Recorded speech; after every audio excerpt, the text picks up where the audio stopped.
Good morning mga ma'am sir. Today is May 8, 5:43 AM and mag-start na tayo ng ating Philippine Loop. Supposedly 3 AM dapat take off ako, pero sinulit ko na yung mga last hours na makasama ko yung family ko kasi ilang araw din tayo mawawala.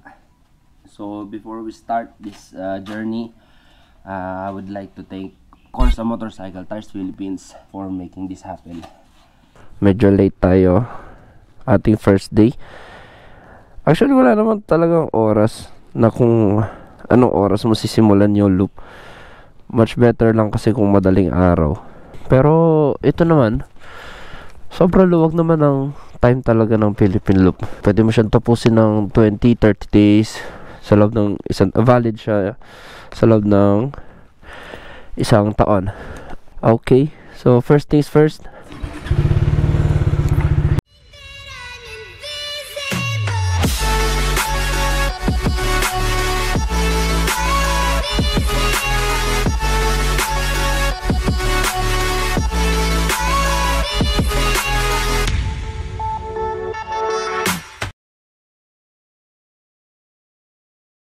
Kailangan nating mag-confirm sa ATPI na tayo ay nag-start na ng loop.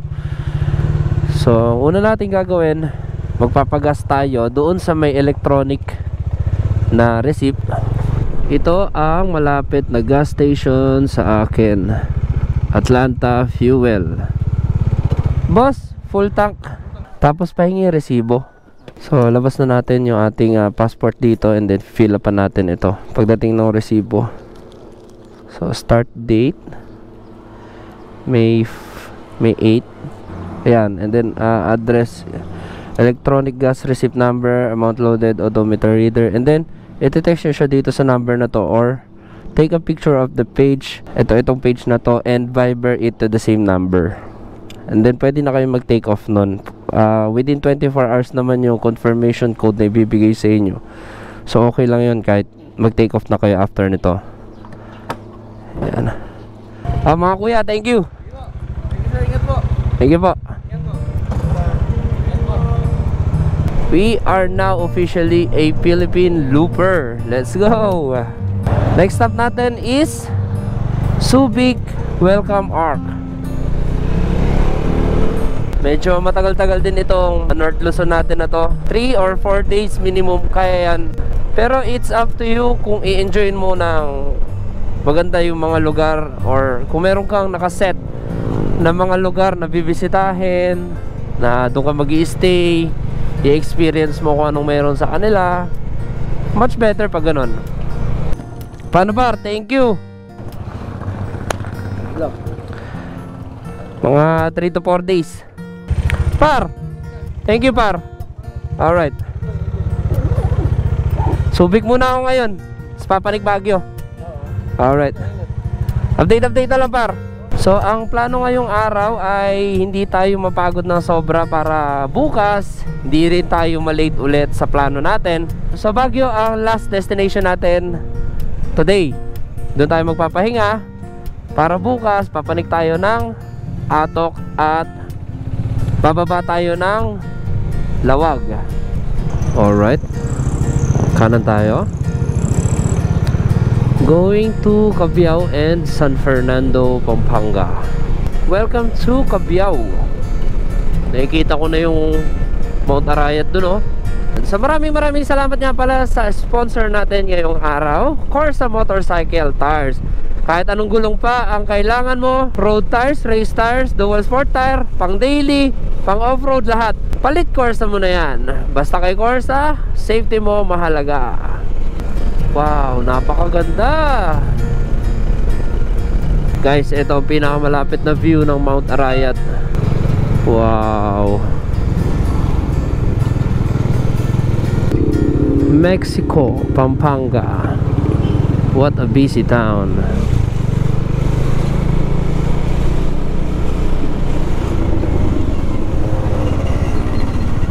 Welcome to Pampanga, the Growth Center. Grabe kalsada nila dito. Oop. 1, 2, 3, 4, 5, 6, 7 or 6 lanes.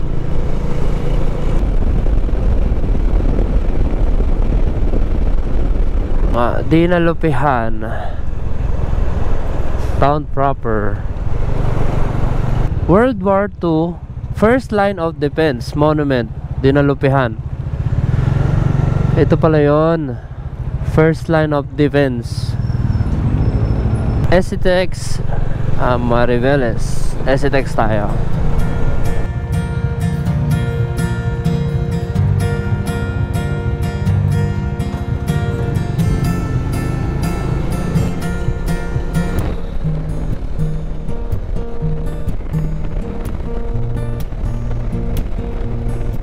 Makakapagpahinga rin ng kamay. Manual cruise control. Yan. Sa expressway ko lang to ginagamit kasi dito lang ito safe. Yan. Ang lamig ng hangin dito kahit tirik na tirik ang araw. Iba talaga pag magubat eh. Malamig ang hangin ng paligid. Alright, welcome to Subic.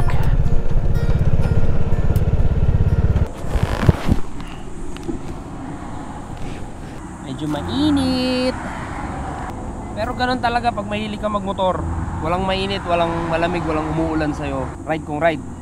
Time check, it's 9:30 AM at 22 kilometers pa hanggang welcome to Subic Arc.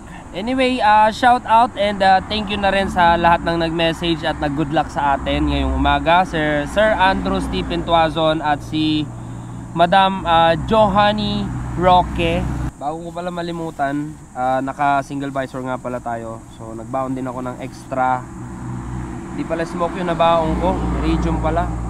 Medyo tirik ang araw tapos masakit sa mata. Kaya pag ang helmet nyo walang dual visor or ano, much better magbaon kayo ng extra lens. Nagluloko yung 360 ko. Kaya ginamit ko muna itong camera natin pang front cam. Hininaan ko ng konti yung volume kasi sobrang lapit ng mic sa akin. Andito lang siya sa ilalim ng chin ko. Welcome to Subic. Yan, lalabas na tayo ng Subic. So punta tayo ng nasa Olongapo na tayo ulit. Okay, welcome to Subic, gateway to Zambales. Teka, gilid tayo ng maganda-ganda para hindi tayo makabala rito. Not sure kung ito yon, pero I think ito yon kasi ito yung madalas ko makita sa mga vlog eh. Ayan o. Yan, dito tayo.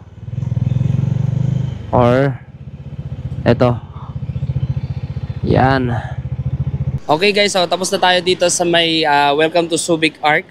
So nag-selfie na rin tayo dito, kita yung ating muka, pati yung motor.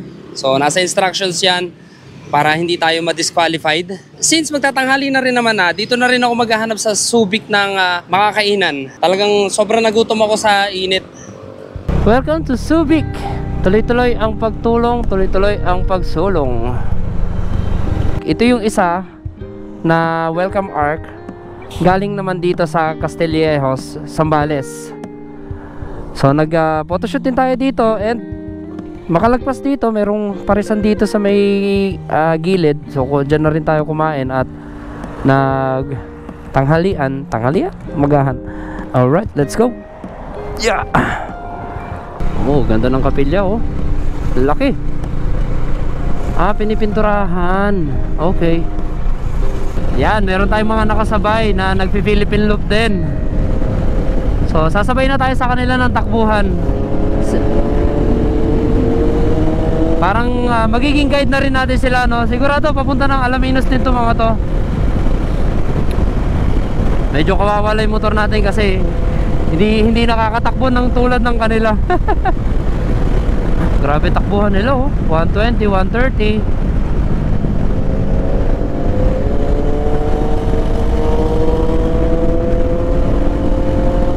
Medyo naserte tayo sa mga kasabay natin, ano? Nagkaroon tayo ng spearhead. Nagkaroon tayo ng mga spear. Merong HPG at kung ano-ano eh. Oh, wow.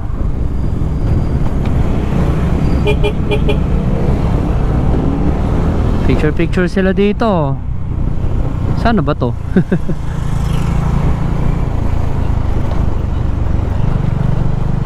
Botolan, Botolan, Zambales. Next is Iba, Botolan. Iba, capital town of Zambales. Ganda rito, medyo twisties na.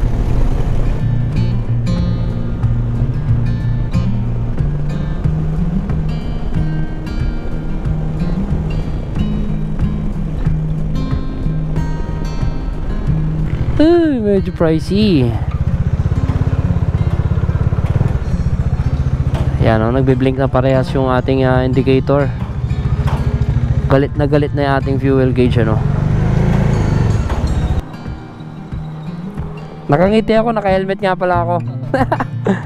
Ayun, thank you. Thank you. Sa susunod ulit mga kuya. Bahay pamalahan ng Infanta. Luma pa rin yung ano nila, oh. Parang ancestral na. Yan, malapit-lapit na tayo sa Alaminos. Oh, daming taniman.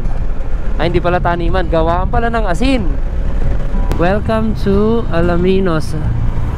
I think kakanan na ako rito kasi dito diretso papunta ng Alaminos town proper yan and 100 Islands. Ayan, Suwal, 17 kilometers. Dried fish, oh. Dami. Dried pasalubong. Daing. Uy, arko na. Okay, second checkpoint.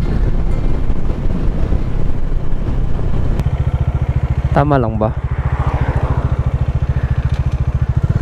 Gilid natin ng konti para naka side view. Yan.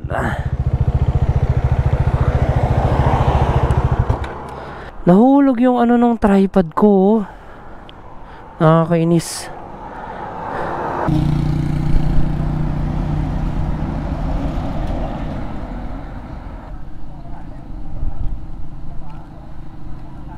Yon. Kita ba?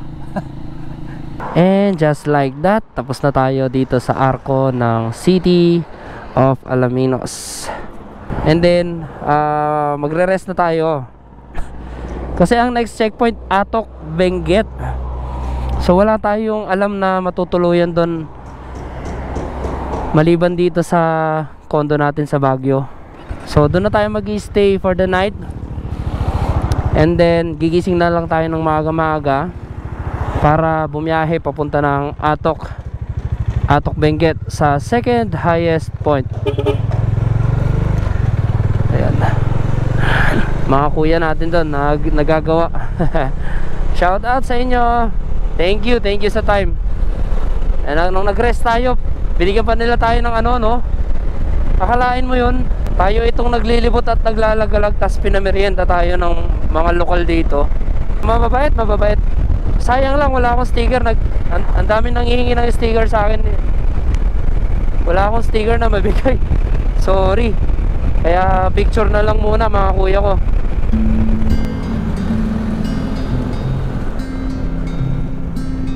Wow, oh.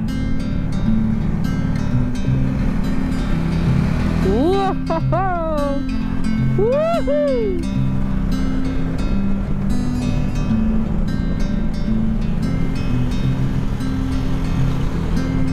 Nice.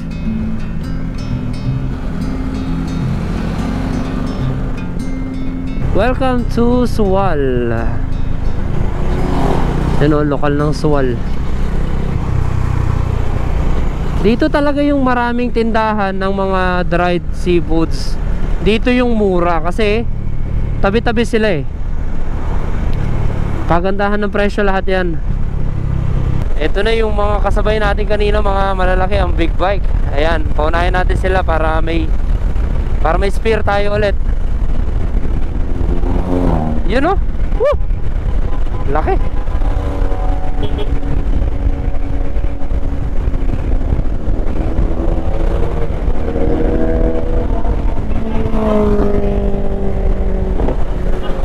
Yun, oh.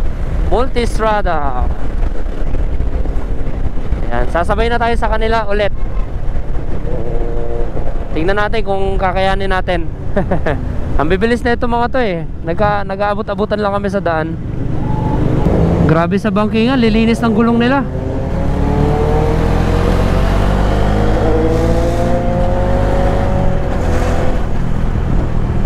Wow. Ang problema ko lang kapag sumabay ako sa kanila, malalakas din ako sa gas kasi mapipiga ng husto si Domo. Welcome to Dagupan. Puro isda dito.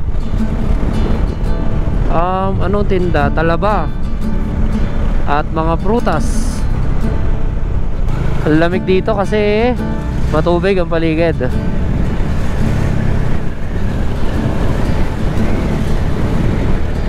Opo, ingat po sa biyahe po. Salamat po na marami. Okay, lokal ng Bunuan. Ayan, ang laki ng kapilya dito. Thank you po. Dito tayo nagpahinga panandalian. Dahil magaga pa rin naman. Grabe, ang laki ng kapilya nila. Oh, ang ganda. May balcony na, may wings pa. Yan yung isang naging kagandahan ng biyahe ko kahit mag-isa ako. May mga kapilya ako na pwedeng puntahan. May mga kapilya ako na pwedeng pagpahingahan. Ganyan, may mga kapatid tayong pwedeng lapitan. Kaya hindi ako nangangamba kahit mag-isa tayong bumabiyahe. Welcome to San Fabian.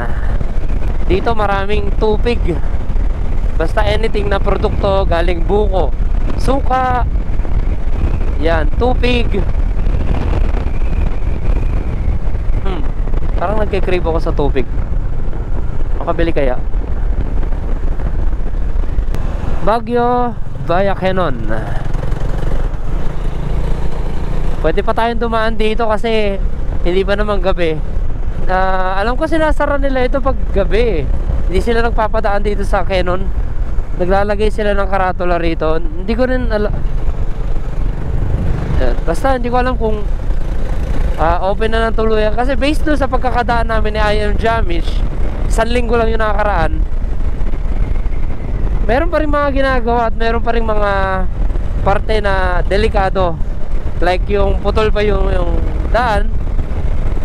And then may construction pa ng tunnel doon sa bandang Camp 5, Camp 4. Welcome, Benguet Province. Picture tayo dito.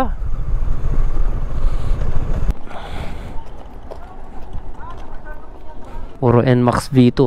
Mukhang may tambike sila dito. Picture muna tayo.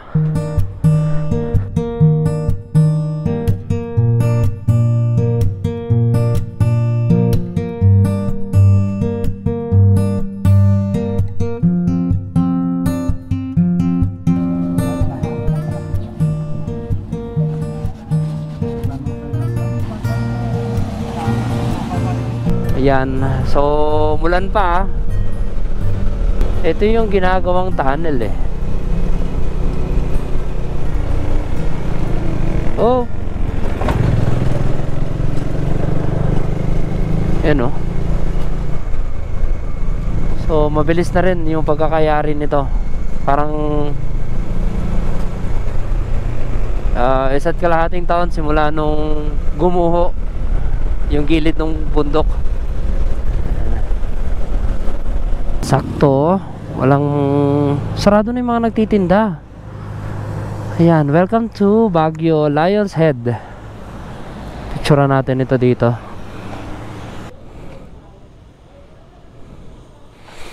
Lion's Head, yan. Grabe, ang lamig.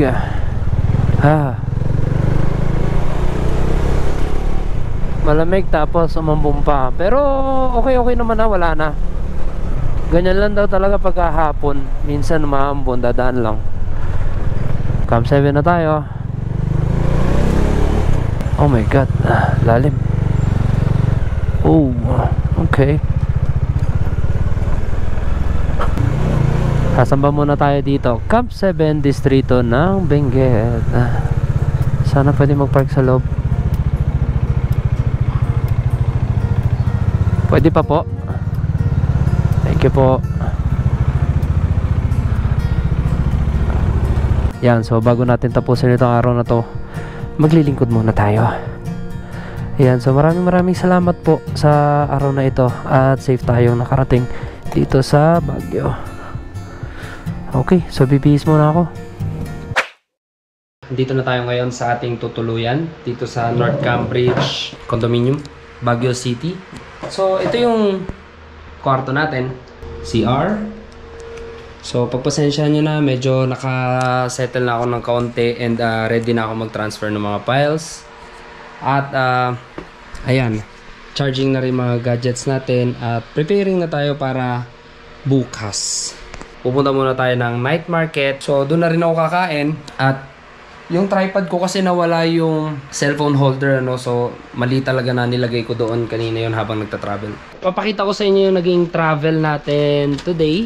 So may mapa tayo dito. From Nueva Ecija, Muñoz dito sa Jose. Dito tayo sa gitna, Talavera. And then, pumunta tayo ng Gapaan. Tapos nag-right tayo Pampanga. Pampanga, and then nag-expressway tayo hanggang Olongapo. And then from Olongapo, binaybay natin itong coastal road na ito hanggang Iba Zambales, ayan, Botolan, Candelaria, giniliran natin yan. And then pagdating natin dito sa Lingayen, sa Alaminos City, ayan, hindi na tayo pumunta ng Bolinao. Lumiko na tayo sa Alaminos City sa bypass, ano, and then Lingayen, Dagupan, tapos pumanik tayo dito, San Fabian, and then umikot tayo dito sa Baguio City. So ito yung ating naging day 1. Ayan, magigirap muna ako ulit after nating maligo para bukas pagising natin okay na rin tayo, take off na lang. So bago ko tapusin yung video na to, maraming salamat Corsa Motorcycle Tires Philippines sa inyong full support sa ating Philippine Loop. Yun, so libot muna tayo ng night market. Ayan, so ganito itsura ng night market pag nandito sa taas ng bridge. Ito yung mga pagkain. Ayan. So buong Harrison Road yan, ano, hanggang doon sa dulo. Okay, 100 na lang, 100. Ayan, so halo-halong damit ang mga tinitinda dito. Souvenirs, ganyan. Pantalon, jogging pants, mga original na tawag dito, mga sapatos. So straight ako doon sa kailangan ko. And then diretso tayo sa mga pagkain mamaya. Ayun, yun lang yung kailangan natin para meron tayong phone holder pag umikot tayo. Thank you po.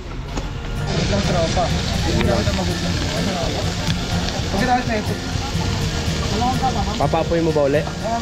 Oh, sige.